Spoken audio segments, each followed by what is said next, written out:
हमारे यहाँ भूत प्रेत, जादू टोना, पिशाच ये सब बातें बहुत आम हैं। शायद शहरों में ये सब ना सुना जाए या फिर इस बात पे कोई गौर नहीं करता। लेकिन कुछ गांव आज भी ऐसे हैं जहां भूतों का राज चलता है, प्रेतों को मनाया जाता है और बुलाया जाता है। कुछ जगह पे तो भूतों का डेरा होता है। वहाँ आम इंसान का जाना मतलब कभी वापस ना आने के बराबर हो जाता है। कुछ खंडहर और हवेली आज भी वीरान पड़े हुए हैं क्योंकि वहाँ भूतों का डेरा है। प्यासी आत्माओं का वास होता है वहाँ। ऐसी ही एक हवेली थी चंदनगढ़ में। खूनी हवेली के नाम से सब जानते थे। गांव में सबको पता था कि वहाँ भूतों का डेरा है, इसलिए वहाँ आस-पास भी कोई नहीं जाता था। भेड़ बकरियां चराने वाले भी उसके पास नहीं भटकते थे। जानवर भी दुबक के भाग आते थे। इस हवेली में एक बहुत ही जालिम शिकारी रहता था। वो जानवरों का शिकार करते करते कभी इंसानों को भी मार देता और जानवरों ने शिकार की ऐसी खबर फैला देता। लोगों को जब ये बात पता चली तो सारे गांव वालों ने उसको मिलकर मौत के घाट उतार दिया। लेकिन बात यहाँ खत्म नहीं हुई। उस शिकारी की आत्मा उसी हवेली में वापस आई और उसकी खुद की तस्वीर में जाके छुप गई। जब उस शिकारी के हवेली के हिस्से मांगने वाले उसके रिश्तेदार वहाँ आए तो उस जालिम शिकारी की आत्मा ने सबको मौत के घाट उतारा और सबके कटे हुए सिर को बाहर रास्ते पे फेंक दिया ताकि सब लोग समझ जाएं कि शिकारी अब लौट आया है।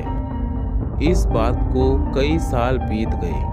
अब तो वहाँ ना कोई हवेली थी ना कोई शिकारी। इतने साल बीत जाने के बाद सब कुछ तहस नहस हो गया था। बस कुछ पत्थर और टूटी हुई दीवारें उस हवेली की मौजूदगी बता रही थी। लेकिन गांव वालों का मानना है कि जिसकी कुंडली में वो योग होता है वो हवेली उसको नजर आती है। ये बात कहाँ तक सही थी ये तो वही लोग जानते थे। हवेली अब तक ना तो किसी को दिखी थी ना वो डरावने शिकारी का खूनी भूत। अमावस की रात थी। बारिश भी बहुत जोरों की हो रही थी। शहर से कुछ लोग चंदनगढ़ के रास्ते शहर जा रहे थे। बारिश इतनी ज़्यादा थी कि सामने का कुछ दिख नहीं रहा था। उनकी गाड़ी उस खूनी हवेली के सामने से गुजरी। सामने पूरा अंधेरा था, बिजली नहीं थी। बिजली जैसे ही आसमान में चमक रही थी वो हवेली और भी ज़्यादा भयानक लग रही थी। एक बिजली जोर से कड़की। उसकी आवाज़ से गाड़ी में ब्रेक लग गया। ड्राइवर बोला, साहब वो सामने कोई घर दिख रहा है, वहाँ थोड़ी देर रुककर फिर सामने चलते हैं। वैसे भी बारिश बहुत ज़्यादा है, मुझे गाड़ी चलाने में तकलीफ हो रही है और रास्ता भी नया है। कुछ और परेशानी ना हो इसलिए यहीं रुक जाते हैं। सब राजी हो गए तो ड्राइवर ने गाड़ी उस हवेली की तरफ घुमाई। बहुत ही शानदार थी वो हवेली। गाड़ी में 3 लोग थे। गाड़ी से उतरकर सामने पार्किंग में खड़े हो गए थे कि हवेली का बड़ा सा दरवाजा खुल गया। अंदर धीमी सी रोशनी थी और ऊपर सीढ़ियों से एक बूढ़ा सा आदमी हाथ में लालटेन लिए उतर रहा था। उसको आते ही सागर ने पूछा, भैया क्या यहाँ हम थोड़ी देर रुक सकते हैं क्या? बारिश बहुत तेज है और हम यहाँ नए हैं। उसने बिना कुछ बोले सिर्फ अपनी गर्दन हिलाकर हामी भरी। वो तीनों लोग अपना जरूरी सामान हाथ में लेकर बाकी का गाड़ी में छोड़कर उसके साथ हवेली के अंदर चले गए। बहुत ही सुंदर थी हवेली, जैसे बाहर से वैसे अंदर से। दरवाजे के अंदर जाते ही सामने ही सीढ़ियों के पास एक बड़ी सी तस्वीर लगा रखी थी। बड़ी सी मूछे और हाथ में तलवार और एक हाथ में पुराने जमाने की बंदूक, जैसे कोई महाराजा। रहा नहीं गया तो सागर ने पूछ ही लिया, ये जो तस्वीर है कोई महाराजा है क्या? क्या ठाठ से खड़े हैं? और बाबा क्या तुम यही हवेली में रहते हो, और वो भी अकेले? वो बूढ़े ने सागर की आंखों में आंखें मिलाकर कहा, हाँ, ये इस हवेली का मालिक था। कई सालों पहले इसकी मौत हो चुकी है। मैं यहाँ देखभाल के लिए आता हूँ। आज बारिश की वजह से मैं भी जा नहीं पाया। सागर ने फिर से एक सवाल किया, वैसे मुझे ये बताओ, जब हम सब बाहर दरवाजे पर खड़े थे तो हमने देखा कि तुम सीढ़ियाँ उतरकर आ रहे थे, तो फिर ये दरवाजा किसने खोला? वो बूढ़ा जैसे चौंक गया, लेकिन उसने जवाब नहीं दिया। उसने कहा, चलो मैं तुम सबको कमरा दिखा देता हूँ। वो लोग सीढ़ी से जैसे सामने गए, ऐसा लगा कि कोई उन्हें देख रहा है, बहुत ही गुस्से से। एकदम से सबकी नज़र उस तस्वीर पर पड़ी। लगा कि उसकी आंखें हिली थी थोड़ी देर के लिए। शायद सबका वहम था या सच, पता नहीं। वो थोड़े डर गए थे। वो सबको सीढ़ियों के बगल में एक कमरे में लेके गया। वो लोग बहुत थक चुके थे। ड्राइवर गाड़ी में ही सोता बोल रहा था, सो उसको किसी ने नहीं बुलाया। उनको आदत होती है, लेकिन हम तो गाड़ी में बिल्कुल भी नहीं रुकने वाले थे। रमेश, सागर और शिरीष तीनों ने अपना सामान अंदर कमरे में रख दिया। वो इतने थक चुके थे कि लौटते ही आंख लग गई। जगह नहीं थी, लेकिन बाहर बहुत ठंड थी और अंदर काफ़ी गर्म था कमरा। शायद आधी रात का समय हुआ होगा। शिरीष एकदम से चिल्लाने लगा। बाकी दोनों दोस्त जग गए। शिरीष को कोई सपना आया था। शिरीष बता रहा था कि उसने सपने में उस फोटो वाले आदमी को देखा और वो हम तीनों को मारने आया था। बाकी दोनों को ये मजाक लगा, इसलिए उन्होंने शिरीष को समझा के शांत किया। लेकिन फिर बाद में बिल्कुल वही सपना रमेश को भी आया और सागर को भी। उसके बाद सब डर गए। इतना तो समझ आ गया था कि एक ही सपना सबको नहीं आ सकता, कुछ तो गड़बड़ है। बाहर निकलने के लिए आवाज़ लगाई तो उस बूढ़े ने दरवाज़ा बाहर से बंद किया था। लग रहा था कि सबको जानबूझ के फंसाया गया। अब समझ नहीं आ रहा था कि आखिर क्या करें। डर के मारे सबको बड़ी जोरों से प्यास लग रही थी। साथ में पानी लाया था जो एक ही घूंट में खाली हो गया। खिड़की से बाहर आवाज लगाई, लेकिन कोई जवाब नहीं आया। उनका ड्राइवर उनको सामने दिख रहा था, लेकिन उसको उनकी आवाज जा नहीं रही थी। फिर शिरीष ने अपना मोबाइल उठाकर फोन करना चाहा, तो नेटवर्क ही नहीं था। सब कुछ बहुत अजीब सा हो रहा था। अब उनके साथ आगे क्या होने वाला था ये कोई नहीं जानता था, लेकिन वो किसी बुरी जगह फंस चुके थे, ये समझ आ गया था। पूरा एक दिन और एक रात बीत जाने के बाद उनके रूम का दरवाजा खुलता है। बाहर पूरा सन्नाटा फैला था। जो बूढ़ा उनको मिला था उसका भी कोई पता नहीं था।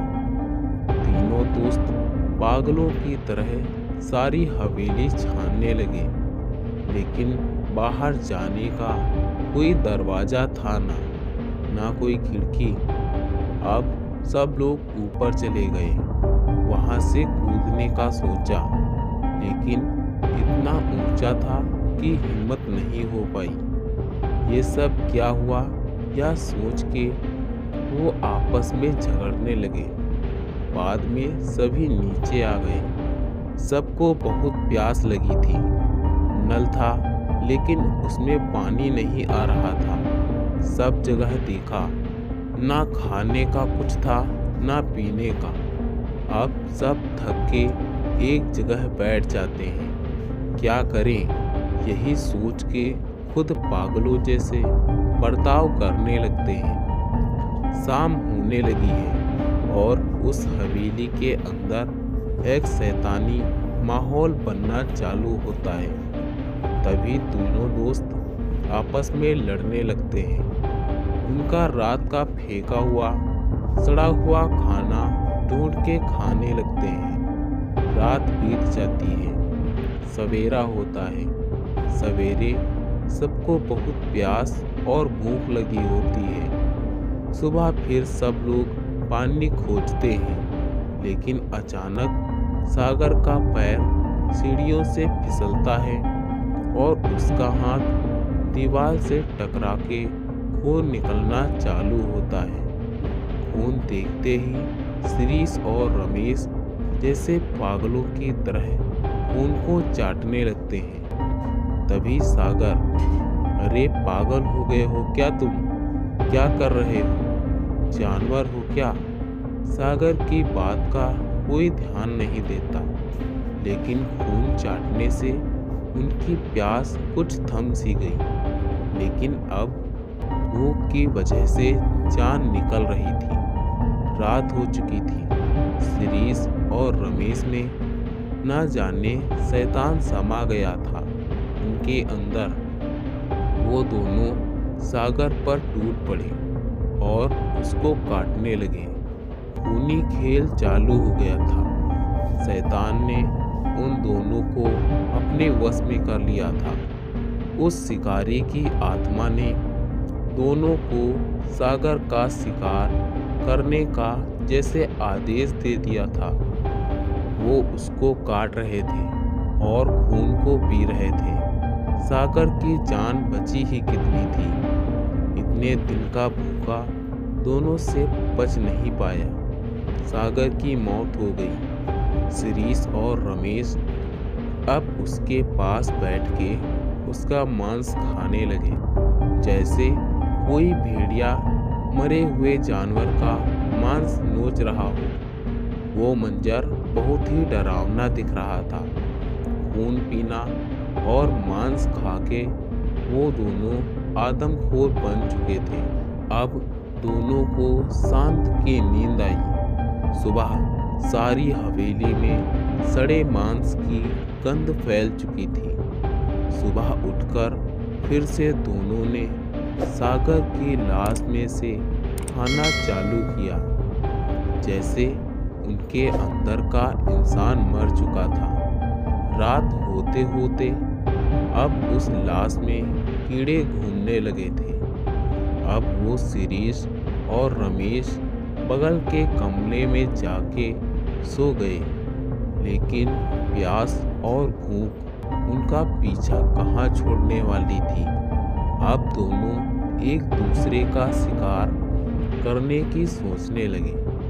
रमेश ने चालाकी से दरवाजे के बाहर खड़ा रहकर पीछे से शिरीष के ऊपर वार किया। शिरीष का सर किसी नारियल की तरह फूट चुका था और जमीन पे खून ही खून था।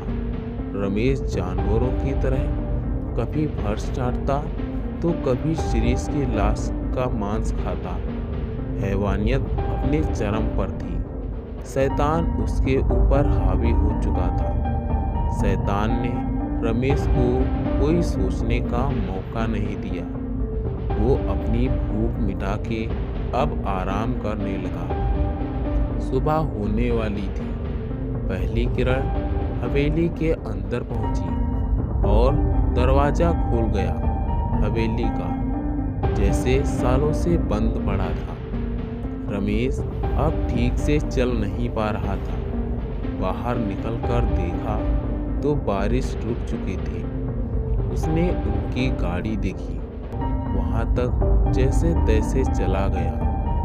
दरवाजे पे जोर से हाथ मारा। ए ड्राइवर। ड्राइवर हड़बड़ा के उठता है। जी साहब।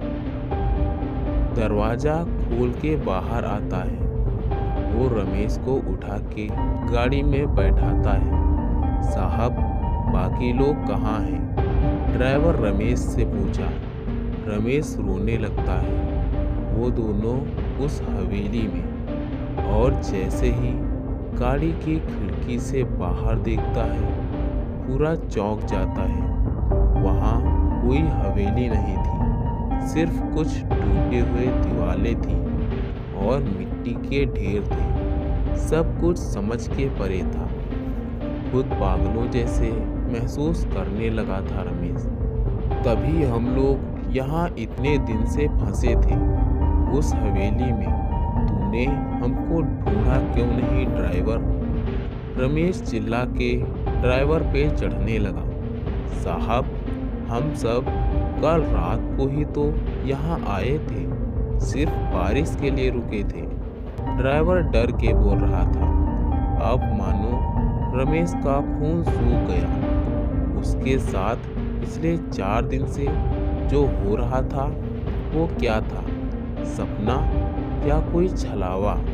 हवेली गायब, और उसके दोनों दोस्त का क्या हुआ था वो तो बस रमेश ही जानता था। वो बर्फ की तरह एक जगह जम गया, हिल भी नहीं रहा था। ड्राइवर ने जरा डर के रमेश को हाथ लगाया। साहब, रमेश गाड़ी की सीट पे ही गिर जाता है। वो सदमा सहन नहीं कर पाता और उसकी मौत हो जाती है। उस हवेली में क्या हुआ था? उनके साथ क्या हुआ? दोस्त कहाँ गए?